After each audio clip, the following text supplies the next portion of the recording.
Welcome to Blizzard Fire. We hope this video helps fire up your solution. In this video, I will show how to make French toast casserole easy full guide. Preheat your oven to 350 degrees F, grease a 9x13 dish, and cube about 6 to 8 cups of stale bread into bite-sized pieces. In a large bowl, whisk 6 eggs, 2 cups milk, 1 teaspoon vanilla, 1 teaspoon cinnamon, and 1/4 cup sugar until smooth. Pour the custard over the bread and press gently so pieces soak evenly.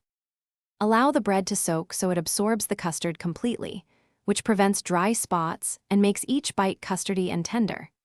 If you have time, cover and refrigerate overnight for better flavor and texture contrast.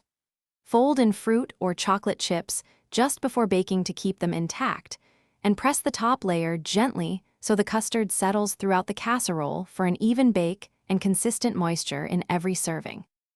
If you're enjoying this guide, please subscribe and like, it really helps.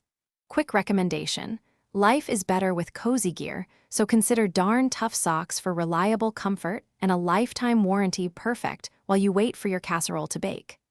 I use them when standing in the kitchen for long prep sessions, and they keep my feet happy. Check the description for the link and other deals.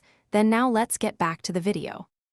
Add a crunchy topping like a brown sugar crumble or chopped nuts to contrast the soft custard beneath. Bake uncovered for 45 to 55 minutes until the edges are golden and a knife inserted near the center comes out mostly clean. Rest the casserole for about 10 minutes so it firms and slices neatly, then drizzle with maple syrup, dust with powdered sugar, or serve with fresh fruit for a comforting breakfast or brunch centerpiece. Thanks for watching. If you found this helpful, don't forget to like and subscribe.